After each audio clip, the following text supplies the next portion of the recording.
하나님의 말씀 같이 보겠습니다. 함께 나눌 말씀은 룻기 2장 1절에서 13절 말씀입니다. 룻기 2장 1절에서 13절 말씀입니다. 제가 파트를 읽겠습니다. 룻기 2장 1절에서 13절에 기록된 하나님의 말씀입니다. 나오미의 남편 엘리멜렉의 친족으로 유력한 자가 있으니 그의 이름은 보아스더라. 모압 여인 룻이 나오미에게 이르되 원하건대 내가 밭으로 가서 내가 누구에게 은혜를 입으면 그를 따라서 이삭을 줍겠나이다 하니 나오미가 그에게 이르되 내 따라 갈지어다 하매 룻이 가서 베는 자를 따라 밭에서 이삭을 줍는데 우연히 엘리멜렉의 친족 보아스에게 속한 밭에 이르렀더라. 마침 보아스가 베들레헴에서부터 와서 베는 자들에게 이르되 여호와께서 너희와 함께 하시기를 원하노라 하니 그들이 대답하되 여호와께서 당신에게 복 주시기를 원하나이다 하니라. 보아스가 베는 자들을 그늘인 사환에게 이르되 이는 누구의 소녀냐 하니 베는 자를 그늘인 사환이 대답하여 이르되 이는 나오미와 함께 모압 지방에서 돌아온 모압 소녀인데 그의 말이 나로 베는 자를 따라 단 사이에서 이삭을 줍게 하소서 하였고 아침부터 와서는 잠시 집에서 쉰 외에 지금까지 계속하는 중이니이다. 보아스가 룻에게 이르되 내 따라 들으라. 이삭을 주러 다른 밭으로 가지 말며 여기서 떠나지 말고 나의 소녀들과 함께 있으라. 그들이 베는 밭을 보고 그들을 따르라. 내가 그 소년들에게 명령하여 너를 건드리지 말라 하였느니라. 목이 마르거든 그릇에 가서 소년들이 기르온 것을 마실지니라 하는지라. 룻이 엎드려 얼굴을 땅에 대고 절하며 그에게 이르되 나는 이방 여인이거늘 당신이 어찌하여 내게 은혜를 베푸시며 나를 돌보시나이까 하니 보아스가 그에게 대답하여 이르되 네 남편이 죽은 후로 네가 시어머니에게 행한 모든 것과 내 부모와 곡을 떠나 전에 알지 못하던 백성에게로 온 일이 내게 분명히 알려졌느니라. 여호와께서 네가 행한 일에 보답하시기를 원하며 이스라엘의 하나님 여호와께서 그의 날개 아래 보호받으러 온 네게 온전한 상 주시기를 원하노라 하는지라. 같이 읽겠습니다. 룻이 이르되 내 주여 내가 당신께 은혜 입기를 원하나이다. 나는 당신의 하녀 중에 하나와도 같지 못하오나 당신이 이 하녀를 위로하시고 마음을 기쁘게 하는 말씀을 하셨나이다 하니라. 아멘. 아멘. 대부분의 사람들은 신데렐라 이야기를 좋아합니다. 그래서 많은 드라마나 소설이 비슷한 또 뻔한 그런 줄거리를 가진 다양한 신데렐라 이야기를 다루고 있습니다. 아마 사람들은 특별한 변화를 기대할 수 없는 일상 속에서 그런 이야기를 보고 들으면서 대리만족을 얻는 것 같습니다. 어쩌면 그 신데렐라 이야기를 보고 또 들으면서 첫사랑을 생각할지도 모르죠.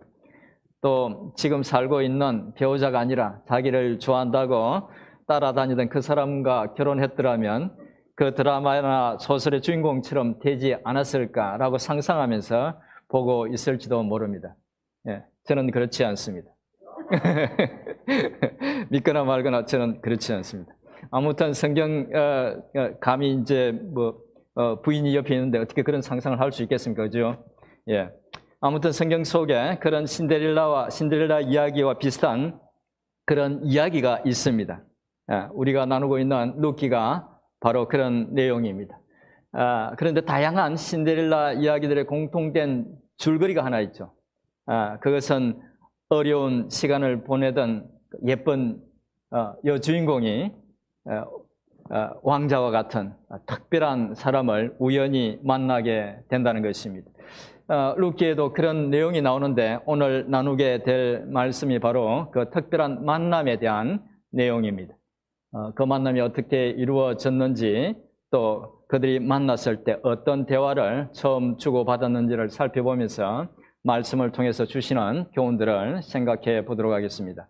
우선 지난 시간에 나누었던 내용으로 두 사람의 만남이 있기 전에 있었던 일을 간단하게 말씀드리겠습니다. 사사시대 초기에 베들레헴에 흉년이 들어서 살기가 어려워졌습니다. 베들레헴이라는 지명의 의미는 우리말로는 떡집이라고 번역하지만 사실은 빵이죠. 이 성경이 들어왔을 때 저희는 빵에 대해서 잘 몰랐습니다. 한국에는 빵이 없었습니다. 그래서 가장 가까운 떡을 생각하고 떡집이라고 이렇게 번역을 했는데, 이 베들레헴의 의미가 빵집.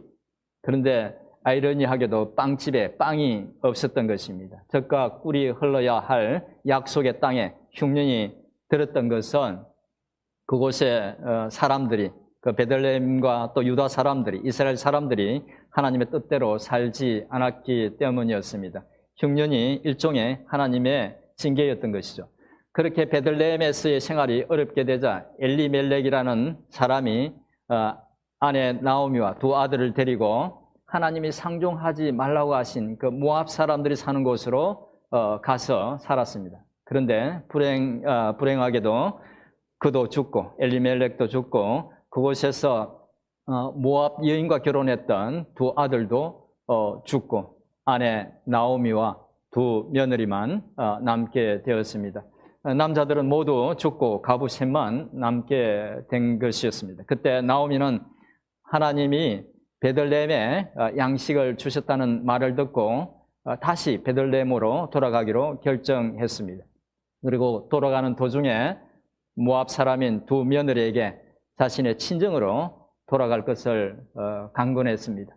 두 며느리 중 오르바는 시어머니의 그 권유대로 친정으로 돌아갔습니다. 하지만 룻은 절대로 돌아가지 않겠다고 말하고 나오미와 함께 베들레헴으로 가겠다고 그렇게 말했습니다. 룻이 자신의 친정으로 돌아가지 않겠다고 했던 이유 중에는 물론 첫째 이유는 늙은 나오미를 보살펴 주겠다는 그런 뜻도 있었지만, 사실은 시댁을 통해서 알게 된 여호와 하나님을 이제 참신으로 알고 섬기겠다는 그런 뜻도 있었습니다. 당시 모압 사람들은 그모스라는 우상을 섬겼는데 그 우상에게 제사할 때에 아주 가증스럽고 잔인한 인신 제사를 했습니다. 그러니까 사람을 제물로 바쳤다는 겁니다. 룻이 친정으로 돌아가지 않고 나오미를 따라가겠다고 했던 이유 중에 하나는 모압 사람들이 섬기는 그 우상, 그모스 우상을 섬기지 않고 이제는 하나님만 섬기겠다는, 여호와 하나님만 섬기겠다는 그런 뜻도 있었다는 것입니다. 나오미는 룻의 뜻이 확고한 것을 보고 룻을 데리고 베들레헴으로 돌아갔습니다. 그런데 10년 전 베들레헴에 흉년이 들어서 모압으로 갔던 그 나오미가 남편과 두 아들을 잃고 모압 며느리를 데리고 다시 베들레헴에 돌아오자 사람들은 큰 충격을 받았습니다. 나오미는 그런 사람들에게 자신에게 닥친 불행이 하나님 때문이라고 하면서 자신의 이름을 기쁨이라는 의미인 나오미라고 부르지 말고 이제 괴로움이라는 의미인 마라라고 그렇게 불러달라고 했습니다. 그렇게 안타까운 모습으로 베들레헴으로 돌아온 두 사람은 그곳에서 생활을 시작했고, 때마침 그때는 보리를 추수할 시기였습니다. 1장의 이야기는 이제 그렇게 끝이 났고, 이어서 2장의 이야기가 계속됩니다. 2장 1절은 한 사람에 대한 소개로 시작됩니다. 제가 읽어드리겠습니다. 2장 1절을. 나오미의 남편 엘리멜렉의 친족으로 유력한 자가 있으니 그의 이름은 보아스더라. 나오미의 죽은 남편 엘리멜렉의 친척으로 그 유력한 보아스라는 사람을 소개하고 있는데, 여기서 유력하다는 말은 원어상 부와 지위와 능력이 있는 사람이라는 그런 의미입니다. 보아스가 당시 그 지역에서 특별한 사람이었다는 의미입니다. 룻기를 읽는 사람들은 이 2장 1절을 보면서 앞으로 룻이 이 사람과 어떤 특별한 만남이 있을 것이라는 것을 기대하게 됩니다. 아무튼 나오미를 따라서 베들레헴으로 온 룻은 오자마자 곧바로 나오미에게 들러가서 이삭을 죽겠다고 했습니다. 보리를 추수할 때였기 때문에 룻은 두 사람의 생계를 위해서 할 수 있는, 자신이 할 수 있는 일을 시작하려고 했던 것입니다. 당시 유대 사회에서는 가난한 사람들이 이삭을 주어서 약간의 양식을 마련할 수 있었습니다. 그 이유는 하나님께서 농사를 짓는 사람들에게 가난한 사람들을 배려하도록 명령하셨기 때문입니다. 레위기 19장 9절 10절을 제가 읽어드리겠습니다. 너희가 너희의 땅에서 곡식을 거둘 때에 너희 밭 모퉁이까지 다 거두지 말고, 밭 모퉁이까지 싹 빼서 다 가져가지 말고, 이 떨어진 이삭도 줍지 말며, 배다가 이삭이 톡 떨어지면 그거 다시 줍지 말라는 겁니다. 말며 네 포도원의 열매를 다 따지 말며, 포도원에 포도가 익었으면 그걸 수확할 때 다 따지 말고, 또 네 포도원에 떨어진 포도 열매도 줍지 말고 가난한 사람과 거류민을 위하여 버려두라. 나는 너희의 하나님 여호와니라. 말씀 속에서 보시는 것처럼 하나님께서는 가난한 사람들이 생계를 유지할 수 있도록 그렇게 방법을 마련해 두셨던 것입니다. 룻은 유대 사람들로부터 자기가 홀대 받을 것이라는 것을 알고 있었지만 나오미를 홀로 시어머니 나오미를 두고 홀로 이삭을 줍기 위해서 들러갔습니다. 그리고 이삭을 줍기 시작했는데 이삭을 줍다가 앞에서 소개했던 엘리멜렉의 친족 보아스의 밭에 가게 되었습니다. 흥미로운 것은 3절에 이래 보면 룻이 그렇게 보아스의 밭에 가게 된 것이 우연이라고 그렇게 말하고 있다는 것입니다. 이 룻기의 저자는 애써 하나님의 인도하심을 감추려고 하고 있지만 룻기를 읽는 독자들은 우리는 그것이 결코 우연이 아니라 보이지 않는 하나님의 손이 그를 인도하셨다는 것을 느낄 수 있습니다. 또 그렇게 생각하지 않을 수 없는 것은 때마침 밭의 주인이었던 보아스도 바로 그날 보리를 추수하고 있던 그 밭으로 왔기 때문입니다. 마치 신데렐라가 왕자를 만나는 것과 같은 그런 두 사람의 극적인 만남을 기대하게 합니다. 그런데 그렇게 나타난 보아스는 그가 정말 특별한 사람이라는 것을 보여주는 그런 말과 행동을 합니다. 그런 추수를 하고 있던 자기 일꾼들에게 먼저 이렇게 인사하죠. 여호와께서 너희와 함께 하시기를 원한다. 여호와 하나님의 이름으로 일꾼들을 주인이 먼저 축복하며 인사했던 것입니다. 그러자 추수하던 사람들도 여호와께서 당신에게 복 주시기를 원한다고 이렇게 답 인사를 했습니다. 단지 밭 주인과 일꾼의 관계가 아니라 서로를 존중하고 사랑하는 그런 관계라는 것을 느낄 수 있는 그런 인사로 주고받았던 것입니다. 당시 대부분의 사람들이 하나님을 외면하고 자기 속인에 오른 대로, 그러니까 자기 마음대로 제된 모습으로 그렇게 살던 그 어두운 사사 시대였지만 소수의 사람들은 한 줄기 빛과 같이 하나님을 신실하게 잘 섬기고 또 아름답게 그렇게 살았던 것입니다. 일꾼들과 그렇게 인사를 주고받은 보아스는 곧 그들 가운데 있던 한 낯선 여인을 발견하고 일꾼을 감동하는 사환에게 그가 누구인지를 물었습니다. 그래서 그 사환은 그 여자는 나오미와 함께 모압에서 온 모압 소녀라고 하면서 이삭을 줍기 전에 먼저 단 사이에서 곡식을 주어도 되는지 물어서 허락을 받고 이삭을 줍는데 하루 종일 저렇게 열심히 곡식을 줍고 있다고 칭찬했습니다. 사안의 말을 들은 보아스는 룻에게 아주 감동적인 말을 합니다. 본문 8절과 9절을 제가 다시 읽어드리겠습니다. 보아스가 룻에게 이르되 내 딸아 들으라. 이삭을 주우러 다른 밭으로 가지 말며 여기서 떠나지 말고 나의 소녀들과 함께 있으라. 그들이 베는 밭을 보고 그들을 따르라. 내가 그 소년들에게 명령하여 너를 건드리지 말라 하였느니라. 목이 마르거든 그릇에 가서 소년들이 기르온 것을 마실지니라 하는지라. 말씀을 보면 보아스는 모압 여인인 룻에게 내 딸이라고 부르고 있습니다. 이런 호칭은 보아스가 룻을 이방 여인, 모압의 여인으로 취급하지 않는다는 것을 느끼게 해주면서 동시에 두 사람이 어느 정도 나이 차이가 있다는 것을 암시해 줍니다. 그렇게 룻을 다정하게 부른 보아스는 룻에게 필요한 양식을 마련할 수 있도록 도와주고 또 룻이 해를 당하지 않도록 보호해 주겠다고 그렇게 말했던 것입니다. 보아스의 큰 호의에 룻은 엎드려서 얼굴을 땅에 대고 절하면서 이방인인 자기에게 그렇게 선대해 준 것에 대해서 감사하면서 그 이유를 물었습니다. 그러자 보아스는 룻이 비록 모압 사람이기는 하지만 시어머니 나오미에게 행한 선한 일에 대해서 들어서 알고 있기 때문이라고 대답했습니다. 그리고 보아스는 다시 룻을 축복해 주었습니다. 12절은 정말 아름다운 축복, 귀한 축복인데 우리 한번 같이 읽어보도록 하겠습니다. 12절입니다. 시작. 여호와께서 네가 행한 일에 보답하시기를 원하며 이스라엘의 하나님 여호와께서 그의 날개 아래에 보호를 받으러 온 네게 온전한 상 주시기를 원하노라 하는지라. 아멘. 룻은 그렇게 말해준 보아스에게 다시 한번 자신을 위로하고 격려해 준 데 대해서 깊이 감사했습니다. 그리고 식사 시간이 되었을 때에 룻을 불러서 함께 보아스는 식사를 했습니다. 룻을 자신의 가족처럼 대했던 것이죠.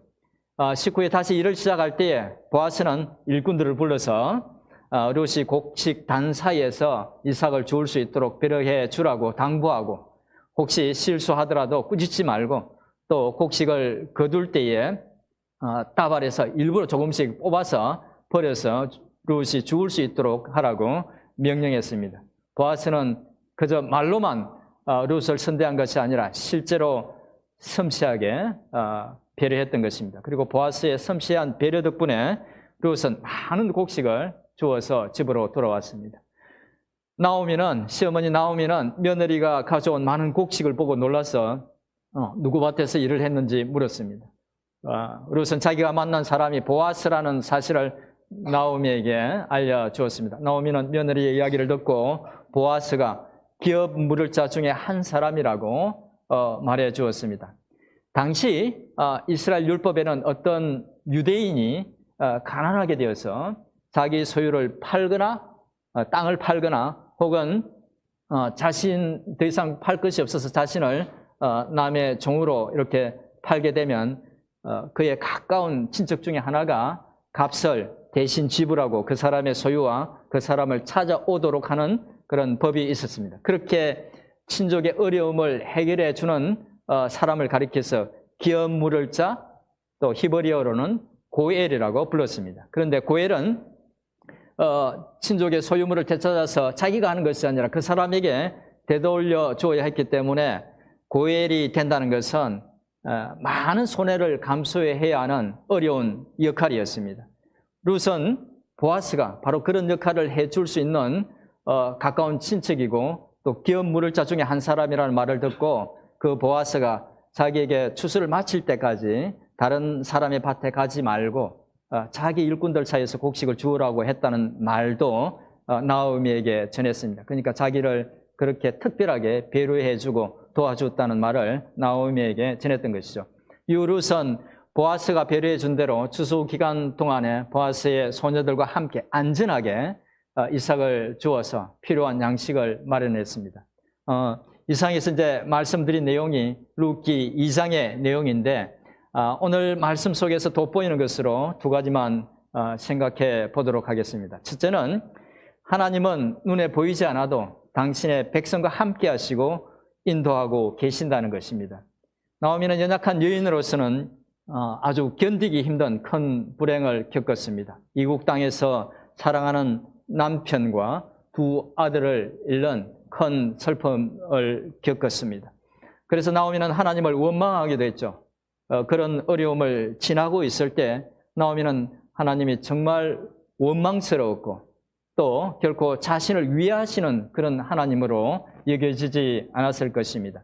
하지만 나오미의 이야기를 듣고 있는 우리는 하나님이 보이지 않는 손길로 나오미를 돕고 또 인도하고 계신다는 것을 느낄 수 있습니다. 하나님은 절망적인 그에게 신실한 며느리 룻을 붙여주셨고 보아스라는 사람을 통해서 은혜를 입게 하셨고 또 새로운 희망을 갖게 하셨습니다. 고난의 터널을 다 통과하지 않은 나오미는 그것을 모르고 있었지만 하나님은 당신의 딸 나오미를 홀로 두지 않고 그를 돕고 인도하셨던 것입니다. 그런데 우리가 신앙생활을 하면서 늘 아쉬운 부분이 바로 이 부분입니다. 괴롭고 힘든 시간을 지나고 있을 때는 하나님의 뜻과 도우시는 손길을 느낄 수 없고 볼 수 없다는 것입니다. 저도 살아오면서 정말 괴롭고 힘든 시간들이 몇 번 있었습니다. 그런데 그런 일들을 겪고 있는 동안에는 한 번도 하나님이 저의 기도를 듣고 계시고 은혜의 손길로 돕고 있다는 것을 느껴본 적이 없었습니다.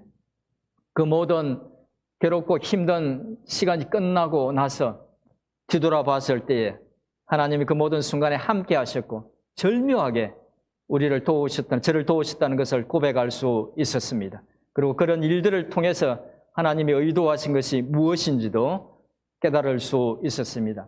사랑하는 성도 여러분, 혹시 힘들고 어려운 시간을 지나고 계십니까? 나오미를 돌보시고 인도하셨던 하나님을 기억하시기 바랍니다. 우리가 겪는 모든 일들이 이유와 그 의미들을 다 이해할 수 없지만 또 당장은 해결책이 보이지 않을지라도 미쁘신 하나님은 나오미를 돌보시고 인도하신 것처럼 우리를 위해서 여전히 일하고 계시며 은혜로운 손길로 돌보고 계신다는 것을 꼭 기억하시기 바랍니다. 둘째로 생각해 볼 것은 룻과 보아스의 삶을 통해서 보여주고 있는 헤세드입니다. 헤세드라는 단어는 그 뜻이 아주 넓고 또 깊어서 문맥에 따라서 아주 다양한 의미로 번역합니다. 은혜, 인자, 긍휼, 자비 이런 다양한 단어로 번역하고 있는데 그래서 어떤 신학자는 헤세드를 이렇게 번역합니다. 당연히 해야 할 것 이상으로 하는 것. 우리 한번 따라해 보실까요? 당연히 해야 하는 것 이상으로 하는 것. 예, 잠이 확 깨죠? 예. 한 번씩 이럴 필요가 있습니다. 당연히 해야 될 것 이상으로 하는 것을 헤세드라고 이분은 정의를 했는데 사랑해야 하는 것 이상으로 사랑하고 또 긍휼히 여겨야 할 이상으로 긍휼히 여기고 은혜를 베풀어야 할 이상으로 은혜를 베푸는 것을 헤세드라고 한다는 것이죠. 그런데 그것이 가장 잘 드러난 일, 가장 분명하고 확실하게 드러난 일이 바로 하나님께서 예수 그리스도를 통해서 우리를 구원하신 일입니다. 하나님께서 우리 인간에게 보여주신 조건 없는 사랑, 그 사랑이 바로 헤세드의 전형이라는 것입니다. 그리고 인간의 삶 속에서 헤세드를 아주 잘 드러낸 사람들이 바로 룻과 보아스였습니다. 룻은 장차 힘든 삶을 충분히 예상할 수 있었음에도 불구하고 홀로 남은 나오미를 떠나지 않고 돌보아 주었습니다. 그리고 보아스는 모압 여인 룻의 좋은 소식을 듣고 그를 칭찬하고 위로하고 선대했습니다. 그런데 이 헤세드는 실행하는 것만큼 놀라운 일을 일으킵니다. 하나님이 보여주신 헤세드는 인간에게 죄로 죽을 수밖에 없는 그 인간에게 구원의 길을 마련해 주었습니다. 하나님이 구속사에서 보여주신 하나님의 그 헤세드는 인간에게 늘 위로와 회복과 또 희망과 기쁨을 주었습니다. 그리고 룻과 보아스가 보여준 헤세드도 역시 위로와 회복과 희망을 낳았습니다.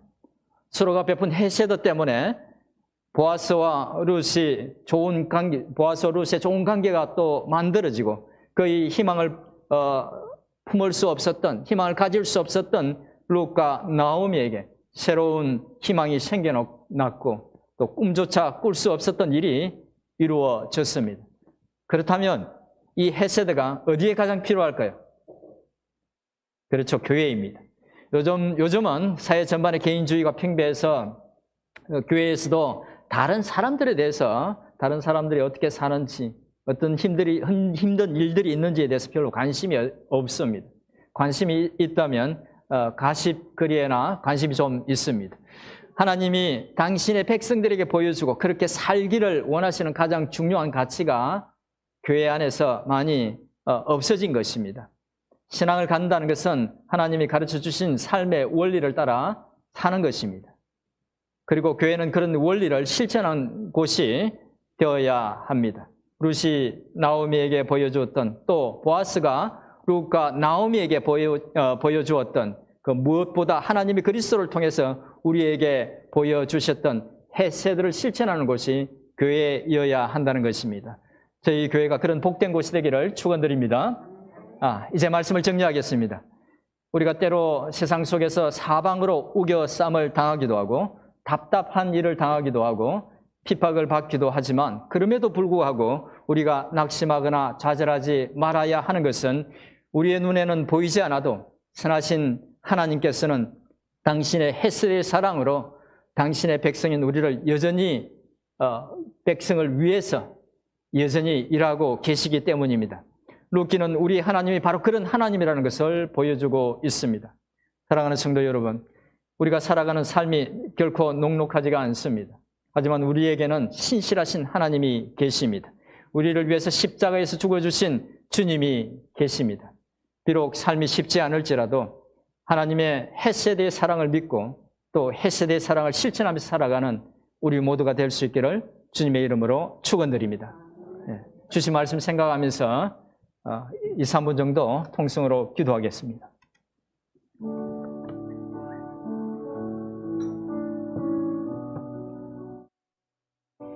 하나님 아버지, 감사합니다. 아버지 하나님, 오늘도 말씀으로 주의 뜻을 가르쳐 주셔서 감사합니다. 아버지 하나님, 원하옵기는 이 말씀이 저희들에게 은혜가 되게 하시고 이 말씀이 저희들에게 우리 힘이 되게 하시고 위로가 되고 격려가 되게 해주시옵소서. 하나님 아버지, 오늘 성도들에게 그 신을 내주시고 능력의 손을 붙들어주시고 이끌어주시고 도와주시옵소서. 아버지 하나님, 힘겹고 어려운 아버지 하나님 생사하사 주님 때문에 웃고 주님 때문에 기뻐하고 주님 때문에 행복해지는 그런 은혜가 저들 가운데 넘치기를 소원합니다. 주님 함께 주시옵소서. 도와주시옵소서. 역사해 주시옵소서. 주님을 찬양하고 의지하고 감사합니다.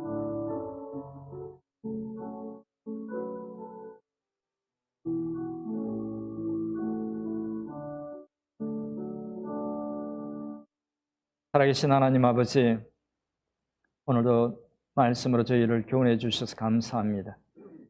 비록 저희가 살아가는 삶이 어려울지라도 신실하신 하나님께서는 지금 우리 눈에 보이지 않고 우리 귀에 그 음성 들려주지 않지만 여전히 저희와 함께 하시고 저희를 인도해 가고 있다는 사실을, 주님이 일하고 계신다는 사실을 잊지 않게 하옵소서. 예수님의 이름으로 기도드립니다. 아멘.